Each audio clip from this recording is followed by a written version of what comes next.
ஸ்ரீமதே ராமானுஜாய நமஹ.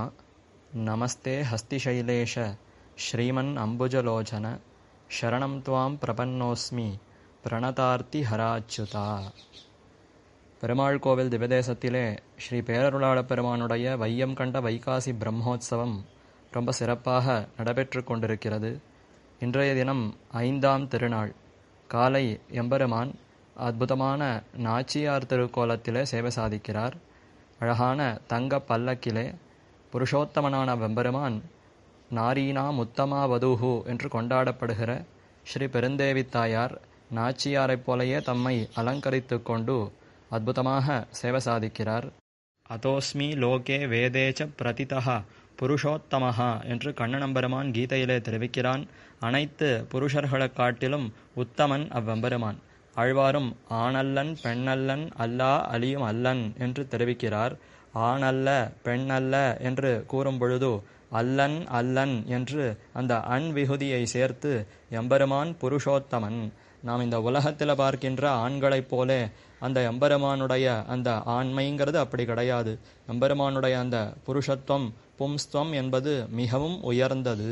அதனாலே உத்தம புருஷன் அவ்வெம்பெருமான் என்று கொண்டாடுகிறார். அப்படிப்பட்ட எம்பெருமான் இன்று நாரீனா முத்தமா வதூஹு என்று அனைத்து பெண்களுக்குள்ளே அரசியாய் உத்தமியாய் திகழ்கின்ற ஸ்ரீ மகாலட்சுமி தாயார் ஸ்ரீ பெருந்தேவி நாய்ச்சியார். அவளைப் போலவே எம்பெருமான் அலங்கரித்து கொள்ளுகிறான். பிராட்டியினுடைய சர்வ திவ்யமான ஆபரணங்களையும் தாம் அணிந்து கொண்டு சேவை சாதிக்கிறார். அற்புதமான சபரி கொண்டையோடு அதிலே சூரியன் சந்திரன் கலிகதுராயை சாத்தி கொண்டு அழகான திரு மூக்கிலே அந்த மூக்குத்தி பிள்ளாக்கு அது முதலான திருவாபரணங்களை சாத்தி கொள்ளுகிறார். திரு காதுகளிலே பெருந்தேவி நாய்ச்சியார் சாத்தி கொள்ளுகிற அந்த உயர்ந்த கர்ணபத்திரம், அந்த உயர்ந்த தோடு மாட்டல் அதையெல்லாம் எம்பெருமான் இன்று சாத்தி கொள்ளுகிறார். மேலே உயர்ந்த திருவாபரணங்கள், பிராட்டியினுடைய அந்த திவ்யமான வஸ்திரம் அது அத்தனையும் சாத்தி கொண்டு வலது திருவடியை மடித்து கொண்டு இடது திருவடியை குந்தியிட்ட திருவடியாக கொண்டு இடது திருக்கையாலே அழகான தாமரை மலரை பற்றி கொண்டு வலது திருக்கையை தம்முடைய அந்த திருவடி முட்டிக்கு மேலே அப்படி நீட்டி வைத்து கொண்டு ஒய்யாரமாய் அதே சமயத்தில் பெண்களுக்கே உரிய அச்சம் மடம் நாணம் பயிர்ப்பு என்கின்ற அந்த குணங்கள் அதையெல்லாம் வெளிப்படுத்தி கொண்டு ரொம்ப ஆனந்தத்தோடு புன்முறுவலோடு எம்பெருமான் சேவை சாதிப்பார். எம்பெருமானுடைய பின்பக்கத்தில் சேவித்தால் பெருந்தேவி நாய்ச்சியார் சாத்தி கொள்ளுகிற அதே ஜடநாகம் ராக்கொடி இதையெல்லாம் சாத்தி கொண்டிருப்பார். ஸ்ரீ பெருந்தேவி தாயார் தம்முடைய மேல் 2 திருக்கரங்களிலே அப்படி ஏந்தி இருக்கிற லீலா பத்மம் விளையாட்டு தாமரைகள், அதற்கு சாத்தப்படுகிற அந்த உயர்ந்த கவச்சம் அதையும் இன்றைய தினம் எம்பெருமான் தம்முடைய அந்த மேல் 2 திருக்கரங்களிலே சாத்தி கொண்டு தம்மையே பெருந்தேவி நாயகியாக அலங்கரித்து கொண்டு வீதியார எழுந்தருளுகிறான். பிராட்டினிடத்தில் பெரும் பித்து எம்பெருமானுக்கு.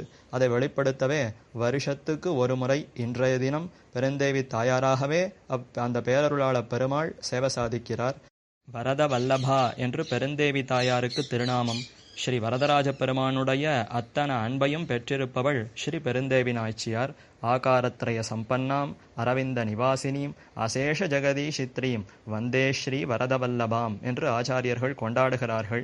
எம்பெருமானையே சரணமாக பற்றி இருப்பவள், எம்பெருமானுக்கே தாம் அடிமை என்பதை நன்கு உணர்ந்திருப்பவள், மேலும் எம்பெருமானுடைய ஆனந்தத்திற்காகவே அனைத்து விதமான தொண்டுகளையும் செய்பவள். இப்படிப்பட்ட அந்த தாயாரினிடத்திலே பெருமானுக்கு மிகவும் விருப்பம். அந்த விருப்பத்தை வெளிப்படுத்தவே இன்றைய தினம் தாமே அந்த பெருந்தேவி நாய்ச்சியாராக அலங்கரித்து கொண்டு வீதியார எழுந்தருளுகிறான். உயர்ந்த தங்க பல்லக்கிலே புறப்பாடு கண்டருளுகிறான். தேவதேவ திவ்ய மகிழ்ச்சியான பிராட்டி தன்னுடைய பர்த்தா எம்பெருமானை தவிர வேறு யாரையும் கண்களாலே அப்படி நேரே பார்க்க மாட்டாள். அதனாலேயே தான் அவளுடைய அந்த மதிப்பு தோற்ற இன்றைய தினம் எம்பெருமான் நாச்சியார் திருக்கோலத்திலே உயர்ந்த தங்க பல்லக்கிலே எழுந்தருளுகிறான். அந்த சமயத்திலே பக்கவாட்டிலே நின்று கொண்டுதான் அடியார்கள் எம்பெருமானுடைய அழகை சேவித்து அனுபவிக்க வேண்டும். மேலும் பல்லக்குக்குள்ளே எம்பெருமானுக்கு எதிரே ஒரு பெரிய நிலை கண்ணாடி வைக்கப்பட்டிருக்கும். அதிலே பெருமான் தன்னுடைய அழகையெல்லாம் பார்த்து கொண்டு ரசித்து கொண்டே எழுந்தருளுகிறான். அடியார்களுக்கும் தம்முடைய அழகை அந்த கண்ணாடியிலே பிரதிபலிப்பு மூலமாக காட்டி கொடுத்து அத்தனை பேருக்கும் ஆனந்தத்தை கொடுக்கிறான். இன்றைய தினம் விடியற்காலை மிக விரைவாகவே எம்பெருமான் புறப்பட்டு விடுகிறார். ஏனென்றால் தம்முடைய அந்த அழகான நாச்சியார் திருக்கோலத்தை ஊரில் இருக்கிற அத்தனை பேரும் சேவிக்க வேண்டுமே. அதற்காக காஞ்சிபுரத்தில் இருக்கிற அத்தனை தெருக்களுக்கும் எம்பெருமான் எழுந்தருளுகிறான். எல்லா இடத்துக்கும் எழுந்தருளி பல சந்நிதிகள் எல்லா இடத்திலையும் எம்பெருமான் இறங்கி மண்டகப்படி கண்டருளுகிறார். அதனாலே விடியற்காலை 3 மணிக்கு முன்னமேயே எம்பெருமான் புறப்பட்டு விடுவார். திரும்பி சன்னதிக்கு எப்பொழுது எழுந்தருளுவார்னா மதியம் 3-4 மணிக்கு மேலே தான் எம்பெருமான் திரும்பி எழுந்தருளுவார். ஆக 12 மணி நேரத்திற்கும் மேலாக எம்பெருமான் திருவீதிகளிலே புறப்பாடு கண்டருளி அனைத்து அடியார்களையும் ரட்சிக்கிறார். அத்தனை பேருக்கும் தம்முடைய இந்த உயர்ந்த நாச்சியார் திருக்கோல அழகை அனைவருக்குமாக காட்டிக் கொடுத்து அனைவருக்கும் பக்தியை வளர்க்கிறார். இன்றைய தினம் இரவு எம்பெருமான் யாழி வாகனத்திலே புறப்பாடு கண்டருள்கிறார். யாழி என்பது ஒரு சிறப்பான ஆச்சரியமான ஒரு விலங்கு. அந்த விலங்கு எப்படி இருக்கும்னா சிம்மத்தை போன்ற அந்த உருவத்தோடு இருக்கும். அதே சமயத்தில் யானையை போன்ற அந்த பலத்தையும் கொண்டிருக்கும். யானைக்கு எப்படி தும்பிக்கை இருக்குமோ அதே போல இந்த யாழிங்கிற விலங்குக்கும் தும்பிக்கை இருக்கும். மற்ற உடல் பகுதிகளெல்லாம் சிம்மத்தை போல இருக்கும். சிம்மத்தை போன்ற தலை, அந்த சிங்கத்துக்கு இருக்கிற அதே போன்ற உடல் வாகு, 4 கால்கள், பெரிய அந்த வாளோடு இந்த விலங்கு யாழியும் இருக்கும். அதே சமயத்தில் அதனுடைய அந்த மூக்கு பகுதி அது யானையினுடைய தும்பிக்கை எப்படி இருக்குமோ அதே போல அந்த தும்பிக்கையோட இந்த யாழிங்கிற விலங்கு இருக்கும். இதற்கு 2 மடங்கு சக்தி, சிம்மத்தை போன்ற அந்த சக்தியும் உண்டு. அதே சமயத்தில் யானைக்கு உண்டான அந்த பலம், அந்த சக்தியும் உண்டு. இந்த வாகனத்தை உற்று நோக்கினால் அதற்கு கீழேயே ஒரு யானை இருக்கும். அந்த யானையினுடைய தும்பிக்கையை யாழி என்ற அந்த விலங்கு தன்னுடைய தும்பிக்கையினால அப்படி பற்றி இழுக்குமா போலே தான் இந்த வாகனமே இருக்கும். அப்படின்னா ஒரு யானையையே தன்னுடைய தும்பிக்கையால் அப்படி பிடித்து இழுத்து அதை பந்தாடுமா போலே அப்படி விளையாடுமாம். அந்த அளவுக்கு மிகுந்த பலம், சக்தி கொண்டிருப்பது இந்த யாழி என்ற விலங்கு. அந்த யாழிக்கு மேலே தான் எம்பெருமான் இன்றைய தினம் புறப்பாடு கண்டருள்கிறான். இந்த யாழிங்கிற விலங்கை இப்போ நம்ம கண்ணால் பார்க்க முடியாது. ஆனால் இலக்கியங்களில், காவியங்களில் இந்த விலங்கு பற்றி கூறப்பட்டிருக்கிறது. அதே போல கோவில்களிலே போய் சேவித்தால் அந்த மண்டபம், அந்த தூண்களிலெல்லாம் இந்த யாழிங்கிற அந்த விலங்கு சிற்பமாக இருக்கும். அப்படிப்பட்ட இந்த உயர்ந்த யாழிங்கிற அந்த விலங்குக்கு மேலே தான் எம்பெருமான் இன்றைய தினம் புறப்பாடு கண்டருளுகிறார். அதன் மூலமாக என்ன வெளிப்படுத்துகிறார்னா எம்பெருமான் ஆச்சரியமான சக்தி கொண்டிருப்பவன். இப்போ யாழிங்கிற விலங்குக்கு எவ்வளவு சக்தி! யானையினுடைய பலமும் இருக்கு, சிம்மத்தை போன்ற அந்த மிடுக்கு, பலம், தைரியம் அத்தனையும் இருக்கு என்றால் இப்போ இந்த மாதிரி உலகத்தில் நாம் நேராக பார்க்க முடியாது. அந்தந்த விலங்குகளுக்குன்னு இருக்கிற சக்தி அதனிடத்துல மட்டும்தான் இருக்கும். ஆனால் யாழிக்கு மட்டும் இப்படி வித்தியாசமாய் ஆச்சரியமான வியப்பூட்டும் சக்தி இருக்கிறது. அதே போலத்தான் எம்பெருமானுக்கும் எல்லா விதமான சக்தியை காட்டிலும் இன்னும் உயர்ந்த மேலான பலம், சக்தி கொண்டிருப்பவன் எம்பெருமான். இன்றைய தினம் காலை எம்பெருமான் நாச்சியார் திருக்கோலத்திலே மிகுந்த மென்மை, சௌகுமாரியத்தை வெளிப்படுத்துகிறான். அந்த பிராட்டியை விட்டு ஒரு நொடியும் பிரிவதற்கு மனமில்லை, சக்தி இல்லை. அப்போ அந்த அளவுக்கு மென்மை கொண்டிருப்பவன் எம்பெருமான். அதே சமயத்தில் அடியார்களுக்கு ஒரு துன்பம், அடியார்களை ரட்சிக்க வேண்டும்னு சொன்னால் எம்பெருமானுடைய பலம்ங்கிறது அப்படி பெருகுமாம். ரொம்ப ஆச்சரியமான வியப்பூட்டும் விதத்தில் எம்பெருமானுடைய பலம், சக்தி அமைந்திருக்கிறது. நம் மனதால இவ்வளவு என்று அந்த எம்பெருமானுடைய சக்தியை முடிவு செய்ய முடியாதபடி எம்பெருமானுடைய பலம் அப்படி ஆச்சரியமாக அமைந்திருக்கிறது. அதையே இந்த யாழி வாகனத்தில் எம்பெருமான் புறப்பாடு கண்டருளி அடியார்களுக்கெல்லாம் தம்முடைய அந்த பலத்தை வெளிப்படுத்தி அத்தனை பேரையும் ரட்சிக்கிறார். ரொம்ப சிறப்பான உயர்ந்த இந்த யாழி வாகனத்திலே எம்பெருமான் ஆச்சரியமாக திருவீதி புறப்பாடு கண்டருளுகிறார். இன்று காலை 12 மணி நேரத்திற்கும் மேலாக திருவீதி புறப்பாடு கண்டருளி இருந்தாலும் அதனாலே சற்றும் களைப்படையாமல், சற்றும் அதனாலே ஆயாசம் இல்லாமல் எம்பெருமான் மீண்டும் இந்த யாழி வாகனத்திலே புறப்பட்டு கங்கை கொண்டான் மண்டபம் வரைக்கும் எழுந்தருளி மீண்டும் சன்னதிக்கு எழுந்தருளுகிறார். அடியார்களிடத்தில் அவ்வளவு அன்போடு யாருக்கும் எந்த விதமான ஆபத்தும் இல்லாமல் ரட்சிக்கிறேன் என்பதை வெளிப்படுத்தி கொண்டு புறப்பாடு கண்டருளுகிறார். இப்படிப்பட்ட எம்பெருமானுடைய குணத்திலே ஈடுபட்டு அவ்வெம்பெருமானுடைய பெருமைகளையெல்லாம் ஸ்ரீ வேதாந்தாச்சாரியர் ஸ்ரீ வரதராஜ பஞ்சாஷத் என்னும் ஸ்தோத்திர நூலிலே அற்புதமாக தெரிவிக்கிறார். 20வது ஸ்லோகத்திலே தெரிவிக்கிறார். நாகாச்சலேஷ நிகிலோபனிஷன் மணீஷா மஞ்சூஷிகா மரகதம் பரிச்சின்வதாம் துவாம் தன்வீ ஹிருதி ஸ்புரதி காபி ஷிகா முனீனாம் சௌதாமணீவ நிபிருதா நவமேக கர்ப்பா என்று தெரிவிக்கிறார். எம்பெருமான் அனைவருக்குள்ளேயும் அந்தர்யாமியாக பிரகாசிக்கிறார். ஆனால் அந்த அந்தர்யாமி ரூபத்தை சிறந்த ஞானிகள், நன்கு இந்திரியங்கள் புலன்களையெல்லாம் கட்டுப்படுத்தி இருக்கும் அந்த பெரியவர்கள், அந்த சிறந்த ஞானிகள், அவர்கள் மட்டுமே உணர்கிறார்கள். அப்படிப்பட்ட அந்த ரிஷிகள் எல்லோரும் எப்படி எம்பெருமானை அனுபவிக்கிறார்கள் அதையே இதில் தெரிவிக்கிறார். நாகாச்சலேஷ என்றால் வேழமலை ஹஸ்திகிரிக்கு மேலே நாயகனாக எழுந்தருளியிருக்கும் ஸ்ரீ தேவப்பெருமாள். நிகிலோபனிஷன் மணீஷா மஞ்சூஷிகா மரகதம் பரிசின்வதாம் துவாம். அவ்வெம்பெருமான் சிறப்பான அந்த மரகத மணி போல விளங்குகிறாராம். மரகத பச்சை அது எப்படி இருக்குமோ அதே போல எம்பெருமானுடைய அந்த திருமேனி வர்ணம் என்பது கரும் பச்சை வர்ணம். அதனால எம்பெருமானே மரகத மணி போலே இருக்கிறார். உயர்ந்த மரகதம், கோமேதகம், வைரம், வைடூரியம்ங்கிற அந்த ரத்னங்கள், அந்த மாணிக்கங்கள் எல்லாம் உயர்ந்த பெட்டியில வைத்து பாதுகாக்கப்பட வேண்டும். இப்ப எம்பெருமான் மரகத மணி, அவர் எந்த பெட்டிக்குள்ளே அடங்கி இருக்கிறார்னா உபனிஷத்துக்களாகிற உயர்ந்த அந்த பேழை பெட்டிக்குள்ளே வைக்கப்பட்டு ஜாகிரதையாக ரட்சிக்கப்படுகிறார் என்று தெரிவிக்கிறார். தன்வி ஹிருதி ஸ்புரதி காபி ஷிகா முனீனாம் சௌதாமணீவ நிபிருதா நவமேக கர்ப்பா. உபனிஷத்துக்களாகிற அந்த பெட்டிக்குள்ளே மரகத மணி போலே எம்பெருமான் விளங்குகிறான். அதே எம்பெருமான் சிறந்த ஞானிகள், இந்திரியங்கள் புலன்களையெல்லாம் அடக்கி அவ்வெம்பெருமானை தியானிக்கும் அந்த சிறந்த ஞானிகள், அவர்களுடைய உள்ளத்துக்குள்ளே எம்பெருமான் சிறந்த ஜோதிஷாக ஒளி வடிவத்தோடு பிரகாசிக்கிறான். அதையே இவ்விடத்தில் தெரிவிக்கிறார். தன்வி ஹிருதி ஸ்புரதி காபி ஷிகா முனீனாம். ரொம்ப நுண்ணிய ஒரு தீப ஜுவாலையைப் போல எம்பெருமான் பிரகாசிக்கிறானாம். அந்த தீபஜ்வாலை எப்படி இருக்கிறதுன்னா சௌதாமணீவ நிபிருதா, அசையாமல் இருக்கிற ஒரு மின்னல் போலே இருக்கிறது. இல் பொருள் உவமை அணி அபூதோபமா என்று தெரிவிப்பார்கள். இந்த மாதிரி உலகத்தில் கிடையாது. ஆனாலும் கவி சாமர்த்தியத்தினாலே தெரிவிக்கிறார். நகராமல் அசையாமல் அப்படியே நிற்கின்ற ஒரு மின்னல். மின்னல்ங்கிறது ஒரு நொடி பொழுதுதான் அப்படி தெரியும், அப்புறம் மறைந்துவிடும். ஆனால் இந்த மின்னல் அசையாமல் நகராமல் அப்படியே நிற்கிறது. அந்த மின்னலுக்கு நடுவே அழகான ஒரு கால மேகம் அது அமைந்திருக்கிறது. இப்போ எம்பெருமான் இந்த அடியார்களுடைய உள்ளத்துக்குள்ளே தீபஜ்வாலையாக பிரகாசிக்கிறானே, அந்த தீபஜ்வாலைக்கு நடுவே தம்முடைய அந்த மரகத மணி போன்ற இருக்கிற அந்த கரும் பச்சை அந்த திருமேனியையும் பிரகாசிக்கிறான். அது எப்படி இருக்கிறதுன்னா அழகான ஒரு மின்னல், அதற்கு நடுவே அழகான ஒரு காலமேகம் இருந்தால் அது எப்படி இருக்குமோ அதை போல இப்போ எம்பெருமான் அடியார்களுக்கு உள்ளே அந்த உள்ளத்திலே அந்தர்யாமியாக பிரகாசிக்கிறான் என்று இந்த ஸ்லோகத்திலே தெரிவிக்கிறார். மேலே ஔதன்வதே மகதி சத்மணி பாசமானே ஸ்லாக்யேச்ச திவ்ய சதனே தமசப்பரஸ்மின் அந்த கலேபரமிதம் சுஷிரம் சுசூக்ஷ்மம் ஜாதம் கரீஷ கதம் ஆதரணாஸ்பதம் தே என்று வியக்கிறார். எம்பெருமானே, நீ நன்றாக அந்தர்யாமி ரூபத்தில் விளங்குகிறாய், வாஸ்தவம்தான். ஆனால் இந்த உள்ளம், இந்த உடல்ங்கிறது எவ்வளவு தாழ்ந்தது. இப்படிப்பட்ட தாழ்ந்த இடத்திலையும் நீ விருப்பத்தோடு நிற்கிறாயே, இதை விட்டு போக மாட்டேன் என்று நீ இங்கே நிற்பது என்ன ஆச்சரியம் என்று இதிலே தெரிவிக்கிறார். கரீஷ, ஹே தேவப்பெருமாளே, ஔதன்வதே மகதி சத்மணி, சிறந்த திருப்பார்கடலே எம்பெருமானுக்கு உறைவிடமாக இருக்கிறது. அதற்கும் மேலே தமசப்பரஸ்மின் ஸ்லாக்யே திவ்ய சதனேச்ச என்று தமசப்பரஸ்தாத் என்று உபனிஷத்து தெரிவித்தார் போலே இந்த பிராகிருத மண்டலத்திற்கு அப்பாற்பட்டு அப்ராகிருத திவ்யமான ஸ்ரீவைகுண்டலோகமே எம்பெருமானுக்கு இருப்பிடமாக இருக்கிறது.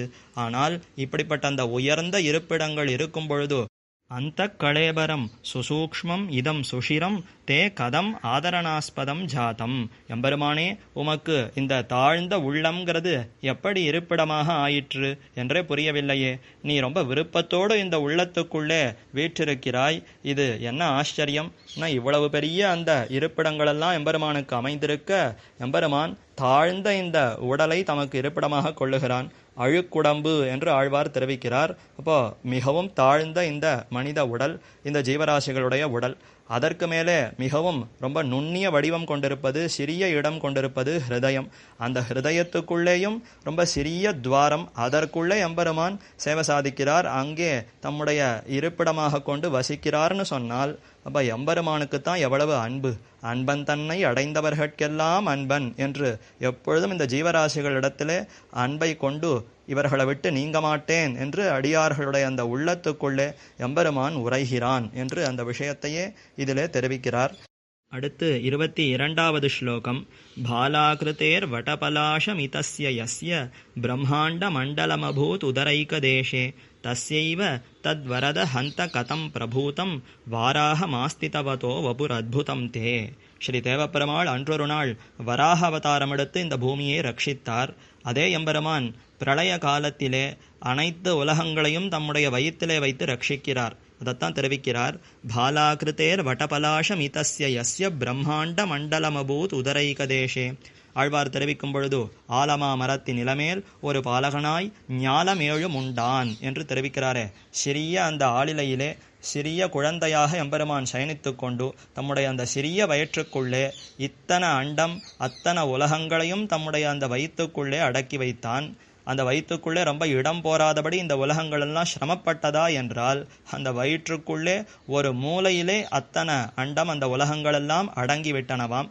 அப்படிப்பட்ட அந்த எம்பெருமானுடைய ஆச்சரியமான ஒரு சக்தி சிறிய குழந்தை வடிவத்திலே அவனுடைய சிறிய அந்த உதரத்துக்குள்ளே இத்தனை பெரிய உலகங்கள் அத்தனையும் அடக்கி வைத்தான். ஆனால் இப்போ மற்றொரு வியப்பு என்னவென்றால் அதே எம்பெருமான் வராகப் பெருமானாக அவதரித்தார். தஸ்யைவ தத் வரத ஹந்த கதம் பிரபூதம் வாராக மாஸ்திதவதோ வபுர் அத்புதம் தே மகாவராக ஸ்புடபத்மலோச்சனஹா என்று பெரிய வராக உருவத்தோடு எம்பெருமான் அவதரித்தான். எவ்வளவு பெரிய உருவம்னா வராகப் பெருமாள் திருவடிகளிலே பெரிய தண்டை சாத்தி கொண்டிருக்கிறார்.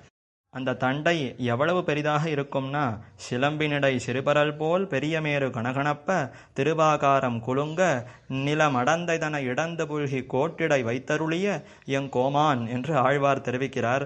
பெருமானுடைய அந்த திருத்தண்டைக்குள்ளே சிறிய சிறிய கற்கள் மாணிக்க பரல்களெல்லாம் போடப்பட்டிருக்கும். அதிலே பெரிய மேரு பர்வதம் அது ஒரு மாணிக்க பரலாம். அதே போல பெரிய அந்த ஹிமாச்சல பர்வதம் அது ஒரு பரலாம். இப்படி பெரிய பெரிய மலைகளையே அந்த தண்டைக்குள்ளே இருக்கிற சிறிய அந்த கற்களாக உருவகப்படுத்துகிறார் ஆழ்வார். அப்போ தண்டை எவ்வளவு பெரிதாக இருக்கும், பெருமானுடைய அந்த திருவடி அது எவ்வளவு பெரிதாக இருக்கும். இப்போ பெரிய அந்த வராக பெருமாள் எவ்வளவு பெரிய உருவத்தோடு சேவை சாதித்திருப்பார். அவ்வளவு பெரிய உருவம் கொண்டிருக்கிற வராக பெருமாளுக்கும் இந்த பிரம்மாண்டம் இவ்வளவு பெரிய அண்டம் இடம் கொடுத்தது. ஏன்னா இந்த அண்டத்துக்குள்ளே ஒரு பூ உலகம், அந்த பூ உலகத்தை தான் ஹிரண்யாக்ஷன் கீழே அந்த சமுத்திரத்தில் கொண்டு போய் ஒளித்து வைத்தான். அப்பொழுது எம்பெருமான் வராக அவதாரம் எடுத்து அந்த பூ உலகத்தை உத்தரணம் பண்ணினார், பூமியை ரட்சித்தார். அப்போ இந்த பெரிய அண்டத்துக்குள்ளே அவ்வளவு பெரிய வராக பெருமானுடைய உருவமே அடங்கித்து என்று பார்க்கிறோம். அதே சமயத்தில் இவ்வளவு பெரிய அண்டமும் அந்த எம்பெருமான் சிறிய ஆளிலையிலே சயனித்து கொண்டிருக்கும் பொழுது அவனுடைய சிறிய வயிற்றுக்குள்ளே அடங்கியது என்பதையும் பார்க்கிறோம். இதையே ஆச்சரியத்தோடு வினவுகிறார். இது எப்படி சாத்தியமாயிற்றுன்னா அது எம்பெருமானுடைய விசித்திரமான ஆச்சரியமான சக்தியினாலே நடைபெற்றது என்று தெரிவிக்கிறார்.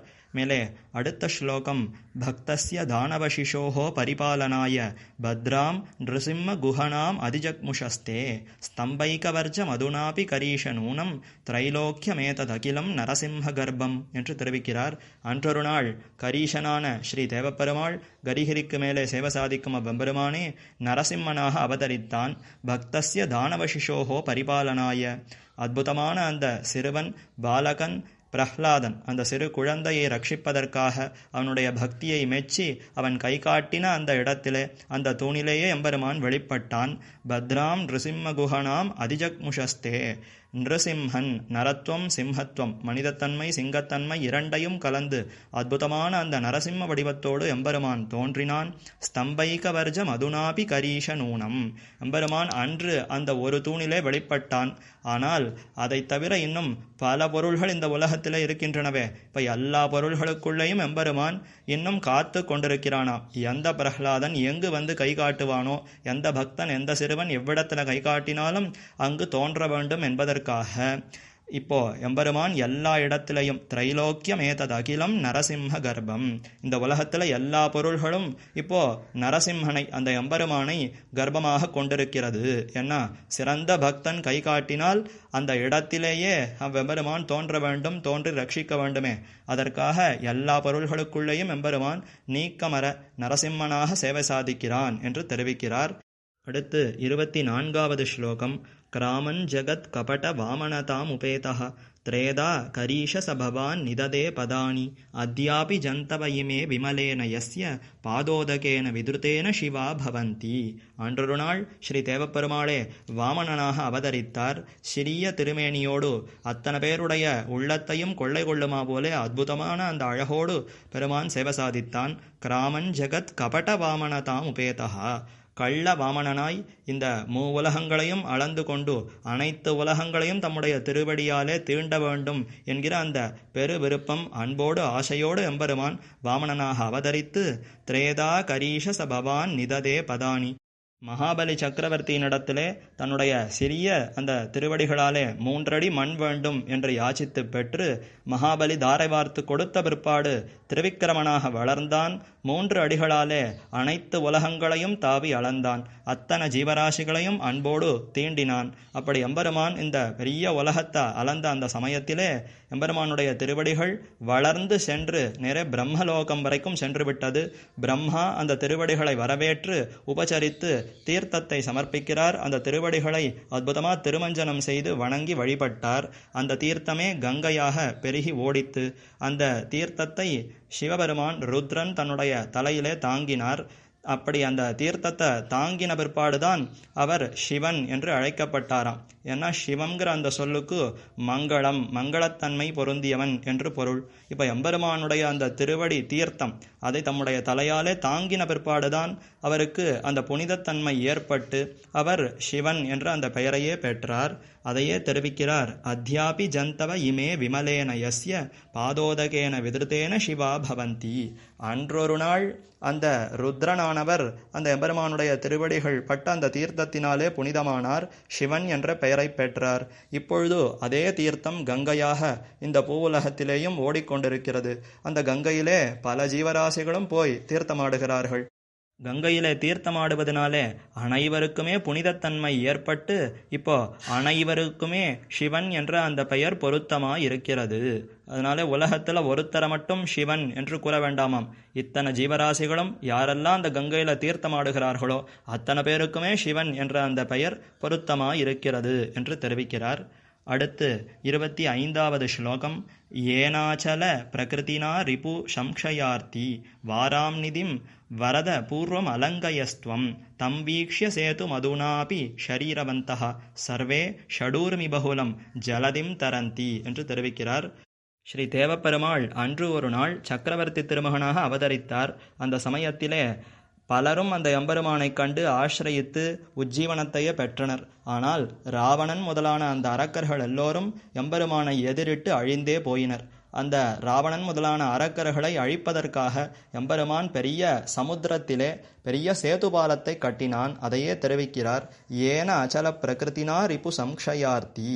அந்த எதிரிகள் அரக்கர்களையெல்லாம் அழிக்க வேண்டி அந்த எண்ணம் கொண்ட ராமபிரான் பெரிய மலைகள் கற்களை இட்டு இந்த பெரிய சமுத்திரத்தை அணை கட்டி கடந்தான். சேதுபாலத்தை கட்டி அதன் மூலமாக அக்கறைக்கு சென்றான்.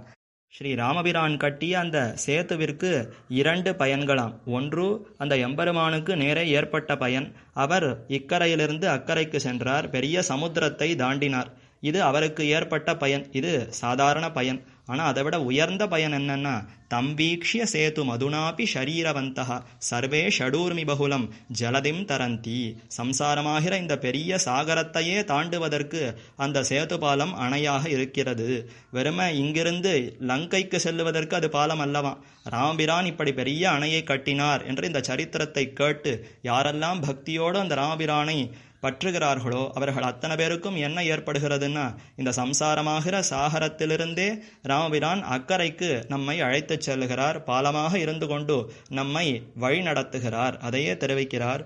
ஷடூர்மி பகுலம் ஜலதிம் தரந்தி. 6 தோஷங்கள் குற்றங்களோடு கூடியிருக்கிற இந்த உடல், இந்த சம்சாரம், இதையே எம்பெருமான் கழித்து கொடுக்கிறான். 6 குற்றங்கள் என்னன்னா பசி, தாகம், துன்பம், அறியாமை, முதுமை, மரணம் என்று இப்படி 6 துன்பங்கள் நமக்கு ஏற்படுகிறது. மேலும் ஆசை, கோபம், பேராசை, அறியாமை, செருக்கு, பொறாமை என்று 6 தீய பண்புகள், தீய குணங்கள் அதுவும் நம்மிடத்தில் இருக்கிறது.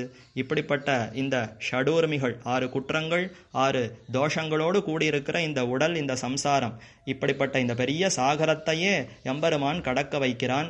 இதிலிருந்து நம்மை கடத்தி கொண்டு போய் உயர்ந்த நற்கதி வைகுந்தமாகிற அந்த செல்வத்தையே நமக்கு கொடுக்கிறான். இது உயர்ந்த பயன் அல்லவா. அப்போ சேதுவினாலே அந்த உயர்ந்த பயன் இத்தனை அடியார்களுக்கும் கிட்டுகிறது என்பதை இந்த ஸ்லோகத்திலே தெரிவிக்கிறார்.